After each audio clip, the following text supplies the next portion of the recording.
I'm Sharon Barnes-Waters, and welcome to City Views, the show about people, places, and things that make New York great. My guest today has loved comic books since he was a kid growing up in the South Bronx, and he parlayed that love into a career. I mean, he's done some great stuff in this space. He's collaborated with Marvel. He's worked with people like Run DMC's Daryl McDaniels. He has his own creative services studio in Brooklyn, and guess what? He created the first Afro-Latina superhero, La Boriqueña. And this is what somebody said about this comic. They said, this comic book character has grown into a cultural phenomenon and a nationally recognized symbol of Puerto Rico patriotism, social justice, and equity for all. I want to welcome Edgardo Miranda-Rodriguez. Welcome. Wow, I want to watch this guy. Who is he? This is really cool. This New Yorican. Oh I my learned something. Thank I you. learned Wow, something. this is really cool. When I heard what you had done in this space, I was so excited to interview you, especially you. coming out Hispanic Heritage Month. Right. I need to take our audience back a little because we need to give kids hope. Yes. So tell me about this kid growing up in the Bronx. Where did your love of comics come from? And then how did you parlay this into a career? Well, I was introduced to comics by my older cousin, Santiago de Jesus, who at the time I thought was just an amazing artist and illustrator. He was an aspiring filmmaker. His life was cut short at the age of 19, but that presence in my life stayed with me, and that love for storytelling always stayed with me. And I grew up in a very difficult time in New York City in the late 70s into the 80s. That was rough. So, yeah, comic books were a form of escapism for me, and I honestly delved into these pages because I loved these stories and I saw myself in these stories. Wow. And oftentimes it was the only thing that gave me kind of like a semblance of hope. And even at a very young age, I was well aware of the inequities that existed in New York City, particularly in marginalized communities, neighborhoods that I lived in, with the arsons that were affecting many tenement buildings in the South Bronx. I actually lived through a building that was arsoned and survived that. And at a young age, I recognized that there needed to be a better way for things, that there needed to be a space where people could actually claim equity and can claim something for themselves in a just space. And comics actually spoke that clearly to me. And as I grew older as a young activist, it affirmed my activism and it affirmed my passion for social justice. And I would, I'd participate in either in youth conferences or organizing with community leaders. Yes. And I'd go to a protest and go to a comic shop immediately after to pick up my latest issues of Spider-Man and X-Men. And that was there to kind of affirm that kind of drive that's always been in me. And did you know this is what you wanted to do? And how did you get there? I mean, it's just like breathing. It was just there for me. It's like it always was there for me. It wasn't something that I thought I wanted to do. As a child, I thought I'd grow up to be a comic book artist, and I drew and wrote my own stories that I would sell to my friends. And this was like elementary school. Entrepreneur from a young age. Yeah, I was very young. My brother worked at this. My brother worked as a janitor, and he had access to these offices after hours, and he'd bring me along, and I'd photocopy my drawings and staple them and sell them as comic books to many of my friends. But I never grew up thinking I would make actually comics. I mean, I didn't actually get into producing actual books until my mid-40s. For the bulk of my career, I've been a professional. You're 25 now. What do you mean mid-40s? Right. The 24th anniversary of my 25th birthday. Don't put that out there. No, I'm 48, and I'm proud to be 48 because, I'm Puerto Rican, so brown don't frown and beige don't age. So that's what's up, And those stories that I started producing didn't actually happen until just recently, in the last few years. And, I met DMC from Run DMC. He had always a love for passion and passion for storytelling. He came here before, too. Yeah, he's an amazing storyteller and just an amazingly grounded brother, and I love working with him, and I continue to work with him. And then I got to work also with John Leguizamo to take his second play, Freak, and make it into a comic book. And when I started realizing how I can do this for others, I realized that there was a void. There was an emptiness that wasn't being filled, and that was that comic books oftentimes delved around narratives to do with social justice and overcoming the injustice of society, but they weren't literally addressing what was happening in the real world. And there wasn't a diversity in comic books, no, did you find? There wasn't. Well, I mean, comic books celebrate 80 years. With Superman's creation 80 years ago in 1938, and there have never been enough diverse representation. And for the most part, comic books have always been created and continue to be created majority by white men. And for the most part, these stories are created from a perspective of wish fulfillment by men. And even when women are introduced, it's under the gaze of men. And it's under the sensationalization and sexualization of oftentimes of men. So when I created this project, I didn't create it because I was like, oh, I want to make my mark in comics. It was really because I honestly saw that there was a humanitarian crisis affecting Puerto Rico. And I said, no one's talking about this. And can I just stop a minute? Didn't you live for a short time in Puerto I did. Rico? I lived in Puerto Rico when I was a teenager. How did that shape It was you? trippy. It was really trippy because I was a city boy and I was living in a farm in San Lorenzo, chasing after cows that would escape the pen and stuff. And it wasn't until I moved to Ceiba to live with my uncle Joaquin and my aunt Diana that I learned to really love Puerto Rico. Because my uncle Joaquin literally would grab my hands and place it into the earth and it would tell me, feel this. This is Puerto Rico. This is what it means. Wow. And he gave me a real balance and a real sense of my identity through nature, through the environment. And that always stayed with me. It wasn't very political in terms of like leaning left or leaning right. It was just connected to life organically. And that was the foundation that would stay with me for years. And then you created this character. Tell me about creating her. Well, as I was saying, I was very concerned about the humanitarian crisis in Puerto Rico. And it was a debt crisis. Debt crisis at the time. And everyone in mainstream media was talking about the debt crisis as if they were reviewing someone's portfolio. Because this debt was owned by hedge funders and predators that were pretty much taking these debts and exploding them. Interest rates that are anywhere to the 700% inflation. Some of these like kind of like predatory loans that are trapping like Puerto Rico for like decades before they can even be paid off. But nobody was addressing how it was affecting people on the island. And we were living in a society that's more consumer popular culture, where we tend to have more common conversations about the box office revenue of a blockbuster film and that we have nothing to do with, that we have no investment, that we get no returns on, but we're excited that this movie made close to $1 billion. Right. Yeah, And it's like, but yet we don't talk about how debt and money is affecting real people. And I was well aware of that in Puerto Rico, since Tax Code 936 was shut down by President Clinton during his administration, it phased out by 2005. The Puerto Rican economy collapsed over the course of those years, and there was a massive migration because hospitals were closing, schools were closing, close to 300 elementary schools across the island were And I'm closing. sure your family there was telling you, listen, it was this getting is what we're hard. A lot of my experiencing. family was leaving Yeah. the island because they just couldn't live there economically.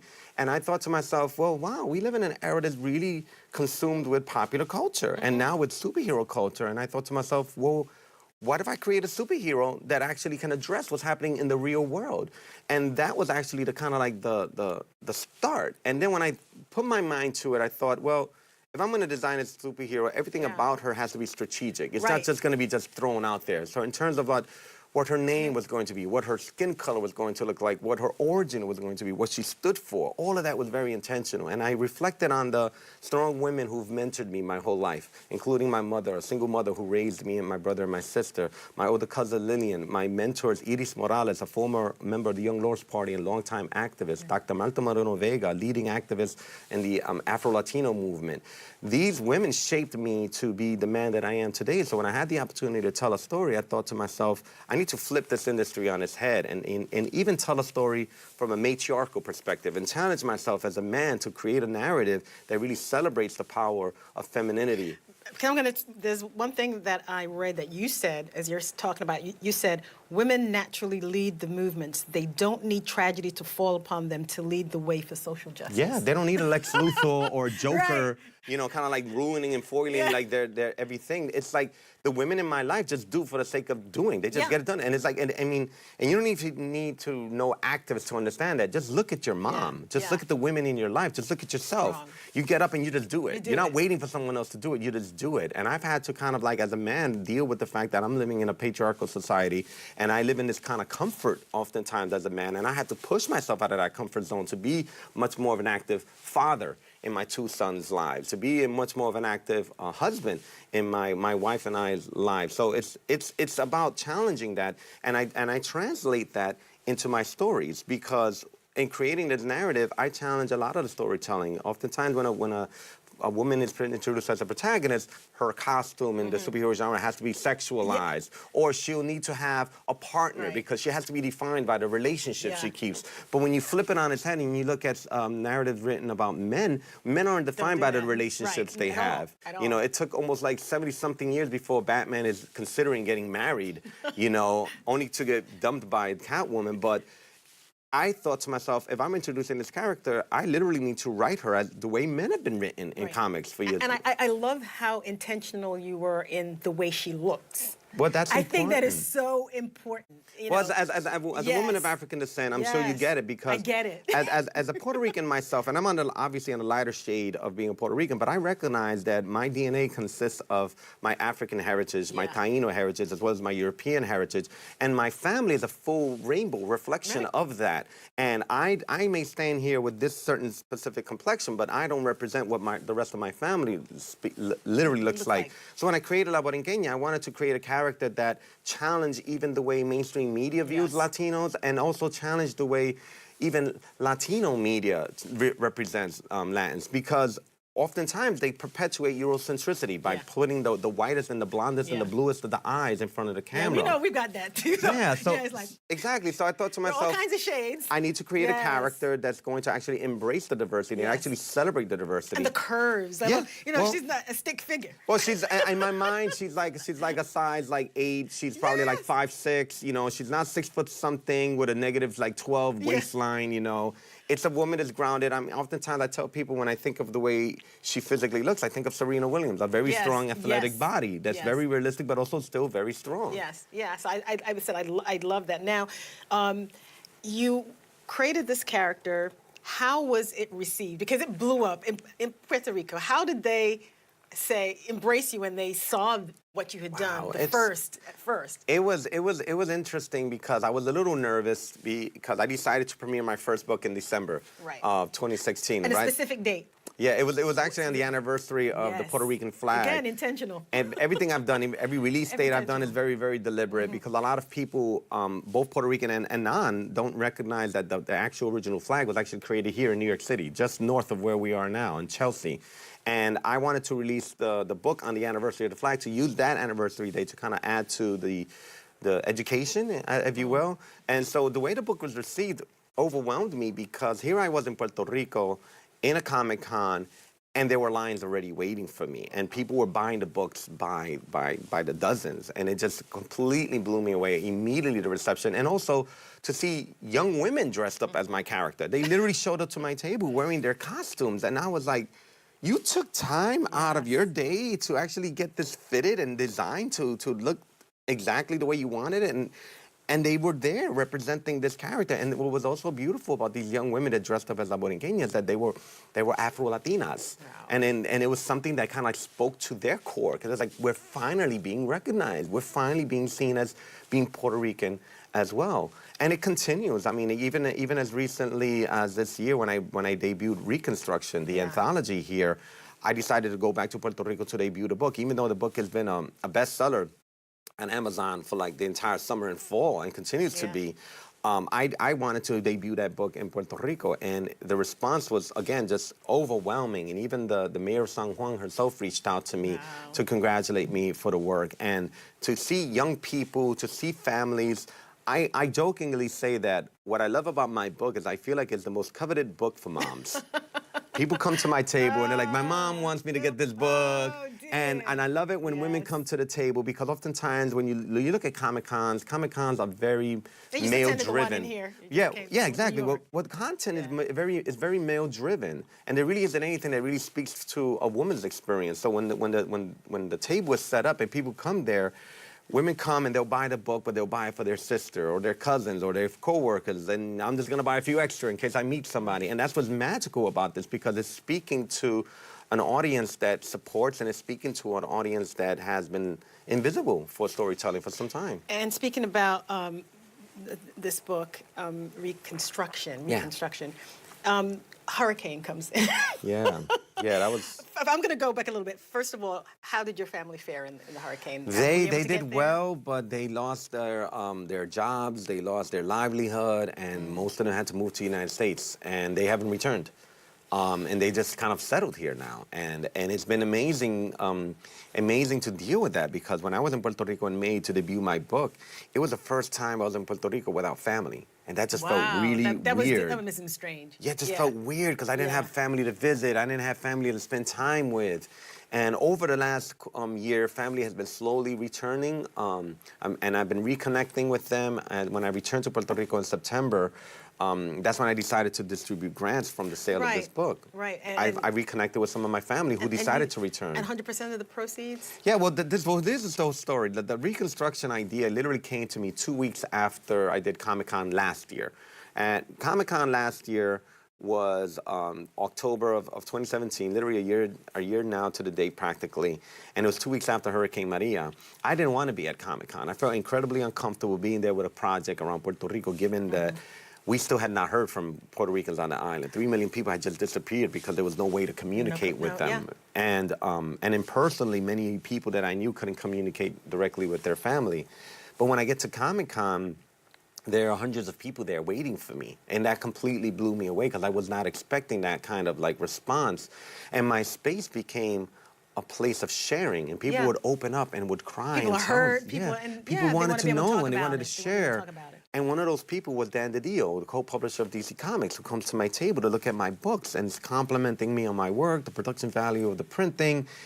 And the first thing that comes out of my mouth isn't, oh, I got this great pitch for Superman. No, it was, what are we going to do for Puerto Rico?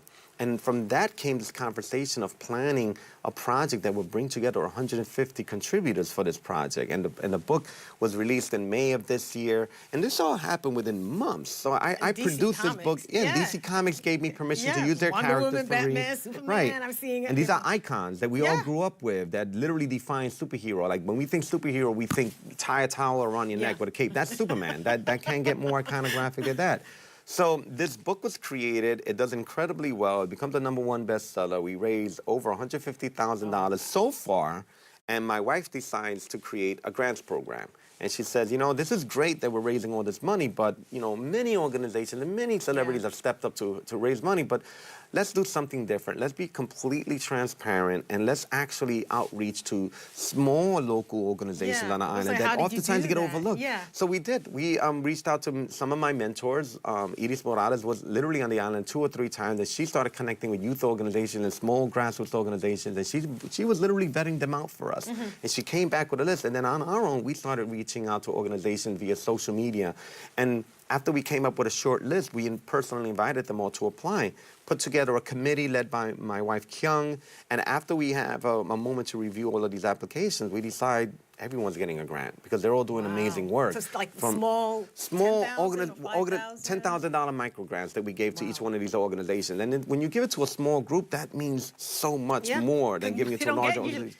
They get overlooked and they don't get that kind of support, right? And these are organizations that did everything from providing services as midwives to doing activist and advocacy work around the coral reef to raising awareness around climate change to installing solar panels on homes to building a children's library. All of these organizations needed this kind of support because they continue to add towards, well, the reconstruction of the island. And so we did this and we returned to Puerto Rico on the not only the 1-year anniversary of Maria, but we decided to do the award ceremony on the 150th anniversary of El Grito de Lares, which was a historic moment in the history of Puerto Rico when a group of activists organized against the Spanish Empire and led a revolt. And it was led by a woman named Mariana Bracetti. And that was important for me to kind of connect that moment in history. Because you have that in the book. It's kind of throughout your book. And when I'm presenting these awards to these 9 organizations present, I tell them to look around the room at each other. And 8 of these 9 organizations were led by women. I was like, this history of women leading has always been a part of our identity and always been a part of our heritage. And we're here not only to celebrate you, but to kind of acknowledge that this is going to be continuing. And then something magical happened in this space because these organizations that tend to work in their very insular ways started talking to each other and decided to start collaborating with each other. Organizations that are miles from each other. They're saying, you're doing amazing work. Right, we need to connect. We need to bring our clinic to your town. We need to bring our activists to your area. And it started creating something that I never expected, which was the start of a real movement. And I kind of, stepped back and I'm watching these groups talking to each other, and I said, this all came from a comic book. Yeah. This literally came from this idea of what can I do to bring this conversation to a larger group. And I was able to do that with my work internationally in terms of bringing it to museums and universities and speaking to various media outlets. But to bring it back home. And I think there was a hunger for it. I think it was the and right it continues time to be. There continues to be I a don't want hunger to forget for to it. ask you this because Sure. when you created this, you brought together people who had never worked together Yes. before. And I want you to tell me about that. Well, there's a few groups that I brought together. When looking at the actual Boriqueña comic books, I wanted to do something, even from my professional experience as an art director and designer, I thought, well, there has to be a strategy in terms of even how the production of this project comes together. And there are various Puerto Ricans in the comic book industry, but they've never worked alongside each other. Yes. And I recently made a post on Facebook, and I've come up to close to 30 artists that I've just started listing, artists that I've either directly worked with or I'm starting to learn about, so that people can actually see that there are people of color working in the mainstream comic book industry. And so I brought these artists together, and it's the first time that they all came together to work on a Puerto Rican superhero, on a Puerto Rican project that was directly connected to helping Puerto Rico. And then something even magical happens in that space of bringing all these artists together. Everything from sharing stories about their families serving in the Boriqueñas, or sharing stories about their favorite Puerto Rican meals and dishes. It was a beautiful opportunity to kind of like celebrate and acknowledge our culture. And one of the artists that I was the most excited to collaborate with is George Perez, because George Perez is recognized for being one of the most prolific creators in comic books, period. Wow. He's creating close to 70 characters for DC and Marvel, including the White Tiger for Marvel, including Deathstroke, including the new Teen Titans that exist. He literally created all of these stories, but also retooled Wonder Woman's narrative in the 1980s to link her strongly to her to Greek mythology, and that was literally the foundation for the Gal Gadot film that we saw just last year. So these were all artists that have been part of the industry, but they never actually worked with each other. And I say, you know, no disrespect to anybody, sometimes when you start a project, when you do something, you can tell your story. Because you know those little, only you can tell it when you start. There's little nuances about our culture. Exactly, nobody else will like get. There's a scene there's a scene in the first issue, there's literally just one panel when the plane lands, everybody just starts applauding. It's such a Puerto Rican thing when planes land. It's a Jamaican thing. When they go to the Caribbean, I'm like, okay, right, you and landed safe. I'm like, unless you physically go to Jamaica or unless you go to Puerto Rico, like, you don't know that. I know that, exactly. So it's I always say, okay, we clapping because we right. landed. Thank you for not crashing. So that's just the thing. And my wife is Korean American, and she looks forward to it. Yes. You know, she's like, oh, we gotta clap now. We gotta clap. And it's just and those little nuances that we just get. I found out, I was like, because you know your story, you can tell your story in a way that maybe other people can tell it. So when you brought those together, I was like, go ahead. Thank you. I get it. Thank you. I so get it. So what's next for you? What's next is we're working on the third book, and I'm hoping to have that ready for next spring when I return to Puerto Rico, because we're going to do a next round of grants because we're still raising money. Yeah, the book so is still selling. Please buy because this is going to a worthy cause. The book is still selling incredibly well.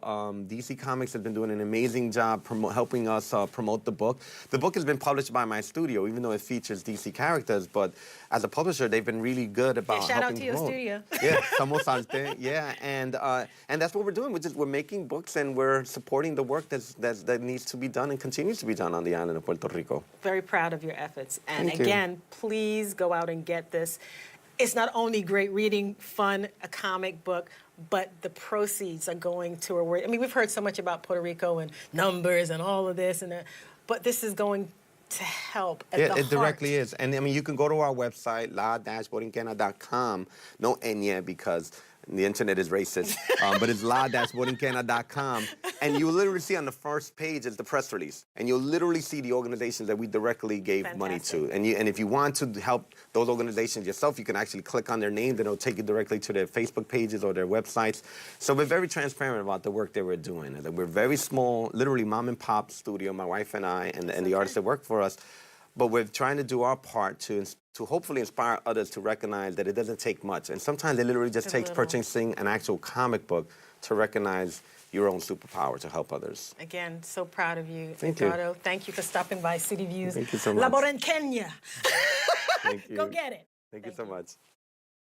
Salud.